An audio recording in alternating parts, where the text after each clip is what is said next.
So you are welcome to Assin Manso Slave Market and the Riverside.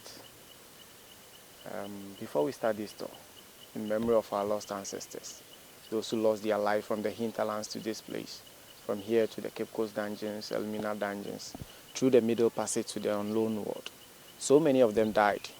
A lot had to sacrifice their own lives for their brothers and sisters when they got to the plantations where they were supposed to go and work.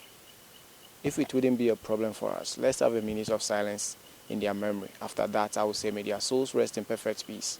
And we all respond respectively by saying Amen or Ashe. Please, let's have a minute of silence.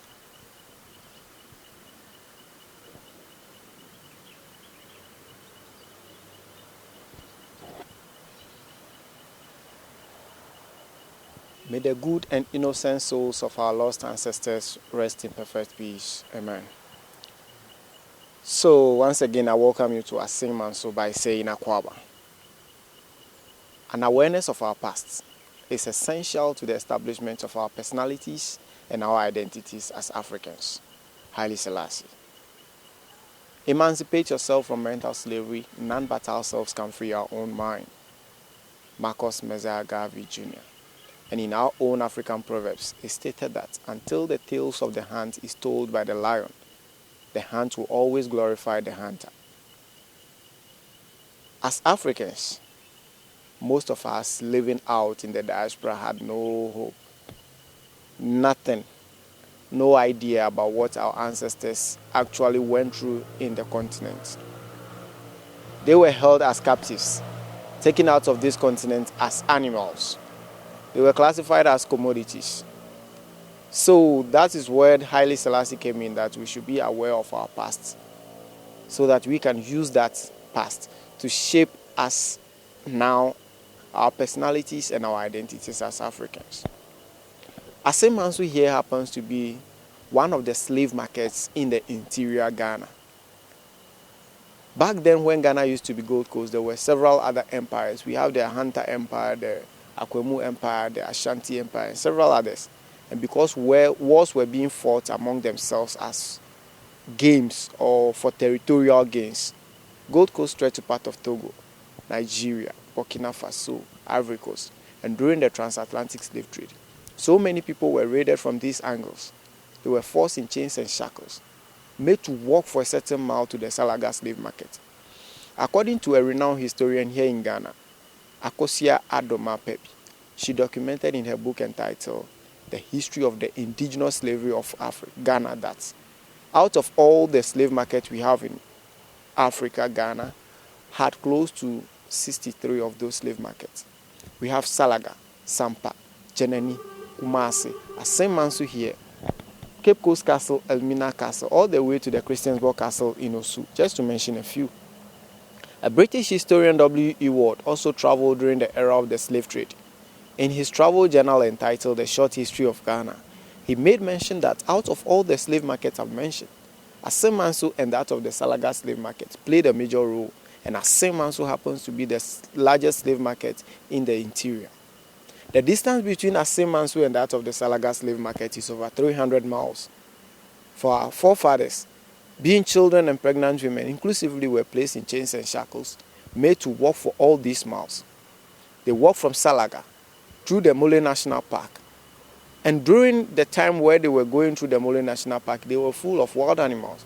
In order for them to walk freely through the park, most of them were being used as baits.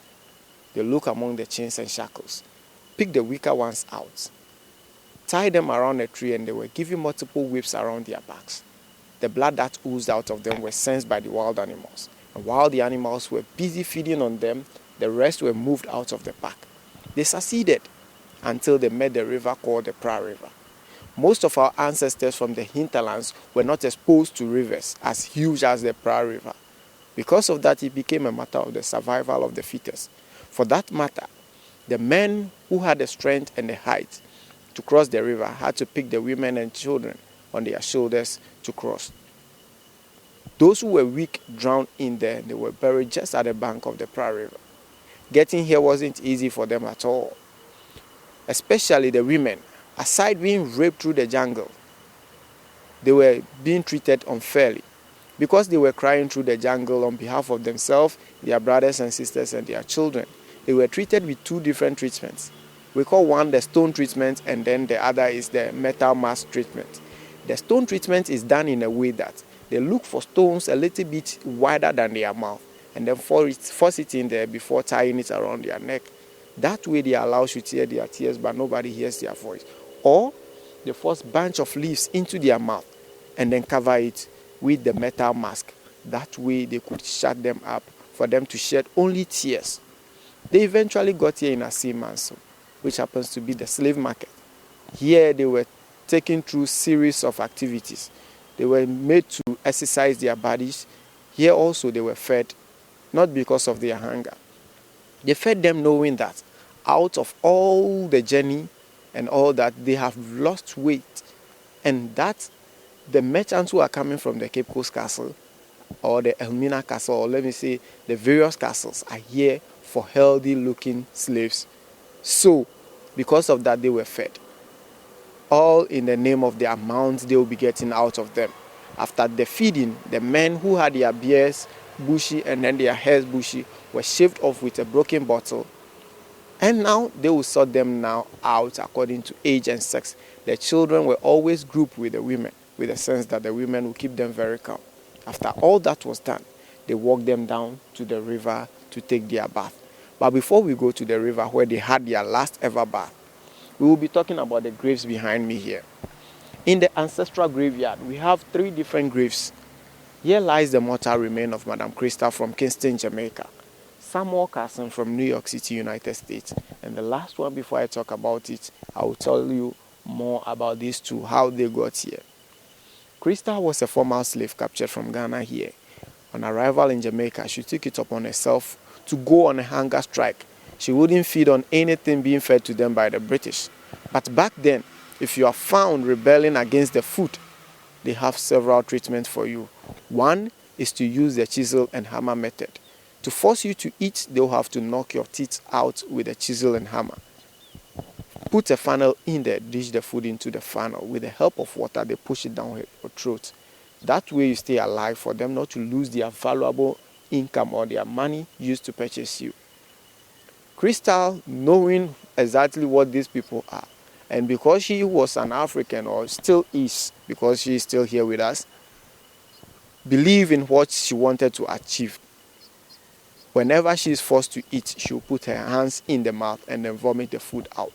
History has it that her dying wish was, whenever slave trade ends, they should bring back her bones. Anything that is remain of her should be brought back home to be buried here. In 1998, this came back. Samuel Carson, on the other hand, also was the first African American to rise to the highest rank in the Navy. But history about this gentleman here is unknown to so many people, because they believe he was an enslaved African who rose to the highest rank in the Navy. So because of that, they wouldn't acknowledge that about him. He died and he wasn't given a befitting burial. Back in the year 1804, effectively 1807, slave trade was abolished in Britain, but not here in Africa. Slaves were being shipped out of Africa to the United States and several other European countries. It was until 1994 when the then president of Ghana here went to Jamaica and then realized there was a celebration going on in Jamaica. When he asked, he was told that all those who gained their freedom in the year 1804, effectively 1807, had a celebration that they usually celebrate called the emancipation celebration. The then president of Ghana here, the late J.J. Rawlings, decided to implement such celebration on the soil of Africa, and Ghana happened to be the first to start it. It started in 1998. That was when Crystal and then Samuel were flown in by the then Ghana Airways, moved by the sea until they got to the Cape Coast Castle. The significance of moving them through the sea was that they left here via the Atlantic Ocean. So if they should bring them back, they should go through the same channel. They are trying to break a certain curse. When you get to the Cape Coast Castle, we have a door there, inscription, door of no return. It simply means once our ancestors walk through that door, they are never coming back home here, whether dead or alive. It was true that these two, Crystal and Samuel, died out there, but their mortal remains still made it back through the back door of the same door of no return to make it a door of return. And then we believe that that particular curse placed on that particular door has been broken. And then a message was sent to all the Africans in the diaspora that it is time for them to start coming back home. 2019 happened to be the year of return, that so many of people were coming back home. Her Excellency of the Prime Minister of Barbados, Mia Amon-Motley, decided to come back home. But before she could come back home, she went to the graveyard where her ancestors were buried. Assumed their bones, anything that she could find on that particular land was brought back home here to be buried among the three, or together with these two, so that the spirits of the land will connect with the souls of all those that they brought, and then bring back those who couldn't come back home with them to come back home to rest in perfect peace. That's how come we have the third one. And these two, Crystal, Samuel, were the first to come. They brought them on the 31st of July, 1998. And then the last one from Barbados came back on November 11th, 2019. If you look on the walls, we have certain pictures on the wall, starting from Queen Ferguson, Malcolm X, Queen Nanny of the Maroon family in Jamaica. Nanny there played a similar role to that of Santua here in the Ashanti region.